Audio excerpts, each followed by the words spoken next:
Sahabat info hari ini, saya akan mengajak Anda untuk bersama-sama menyaksikan keanekaragaman dunia melalui informasi terbaru. Jangan lupa tekan tombol langganan dan lonceng notifikasi, supaya Anda tidak ketinggalan kabar seru berikutnya.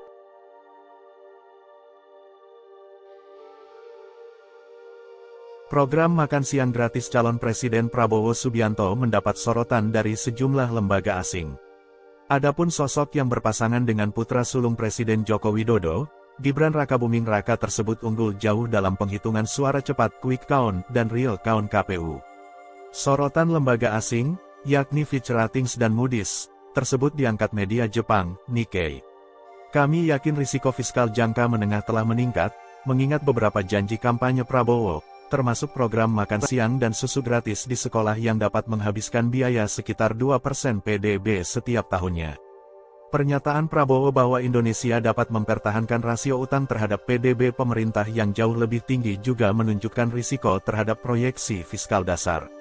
Kebijakan Prabowo Subianto yang menyediakan makan siang dan susu kepada 78,5 juta siswa di 400.000 sekolah di seluruh negeri menjadi inti kampanyenya dalam pemilihan presiden lalu. Ini menargetkan kekurangan gizi dan pertumbuhan terhambat atau stunting. Program yang dijadwalkan berjalan hingga tahun 2029, membutuhkan dana hingga 450 triliun rupiah. Menurut perwakilan tim kampanye Prabowo, pemerintahannya membutuhkan anggaran sebesar 100 triliun rupiah hingga 120 triliun rupiah untuk implementasi program ini pada tahun pertama. Di sisi lain, dalam artikel berjudul How Will Prabowo Lead Indonesia? Yang dimuat lembaga Foreign Policy, seorang penulis yang berdiam di New York, Amerika Serikat, juga memantau program makan gratis Prabowo. Program itu disebut sebagai langkah populis untuk meraup dukungan di dalam negeri. Proyek tersebut dapat menelan biaya sebesar 7,68 miliar dolar pada tahun pertama. Meskipun patut dipuji, rencana makan bersubsidi ini akan membebani anggaran Indonesia, dan mungkin akan memperlebar defisit fiskal negara. Mungkin akan ada defisit fiskal yang memicu inflasi. Disoroti juga bagaimana menteri-menteri teknokratis era Presiden Joko Widodo mungkin tak mendampingi Prabowo.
Calon Presiden Prabowo Subianto mengusung program makan siang gratis di sekolah bila terpilih sebagai presiden tahun depan.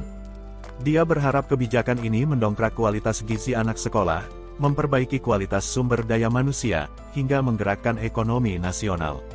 Hitungan tim Prabowo memperkirakan anggaran makan siang gratis di sekolah akan menghabiskan dana sekitar 30 miliar dolar atau 464,5 triliun rupiah.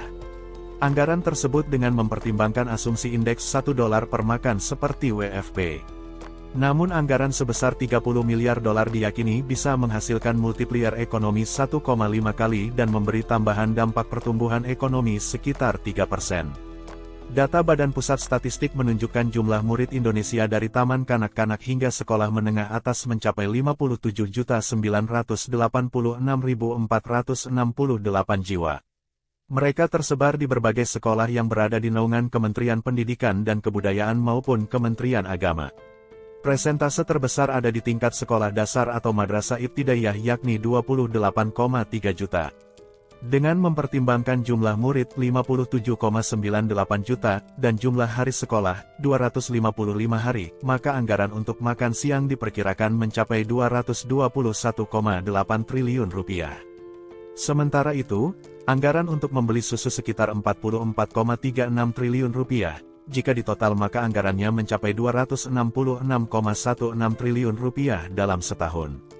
Anggaran tersebut belum menghitung program untuk makanan gratis balita dan bantuan untuk ibu hamil. Data BPS menunjukkan jumlah balita di Indonesia mencapai 22.094.425 jiwa. Bila satu anak mendapatkan bantuan makan senilai Rp10.000 per tahun, maka anggaran yang dibutuhkan makan gratis setahun mencapai 80,65 triliun rupiah. Jika ditotal dengan program makan gratis untuk seluruh pelajar maka angkanya membengkak menjadi 346,81 triliun rupiah. Angkanya membengkak lagi jika ditambah dengan program untuk ibu hamil dan menyusui. Lantas dari mana sumber uangnya? Pasangan Prabowo, Gibran Rakabuming menyebut akan membentuk Badan Penerimaan Negara. Menurut dia, badan ini harus dibentuk untuk meningkatkan penerimaan negara untuk membiayai kebutuhan pembangunan negara yang besar. Meskipun opsi pendanaan itu tidak hanya tergantung dari APBN, bisa melalui kerjasama pemerintah dengan badan usaha seperti swasta atau CSR. Ia pun menjelaskan, badan penerimaan negara itu akan langsung di bawah komando presiden, sehingga saat berkoordinasi dengan kementerian lain bisa lebih luas. Badan penerimaan negara akan menjadi senjata untuk menjaga kebocoran pajak.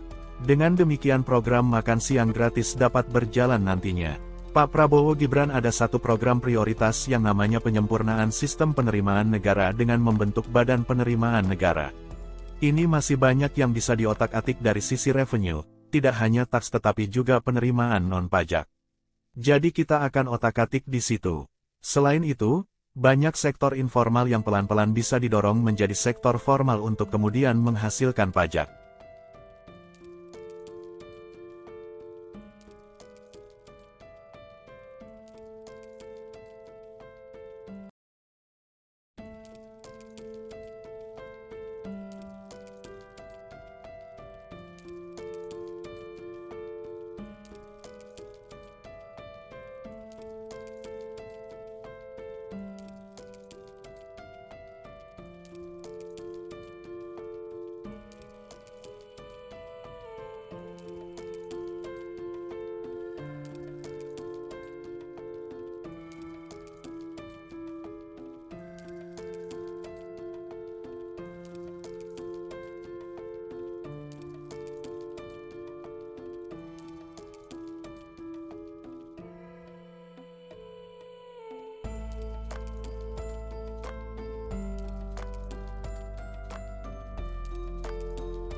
Sahabat info hari ini, terima kasih sudah menyempatkan waktu untuk menonton.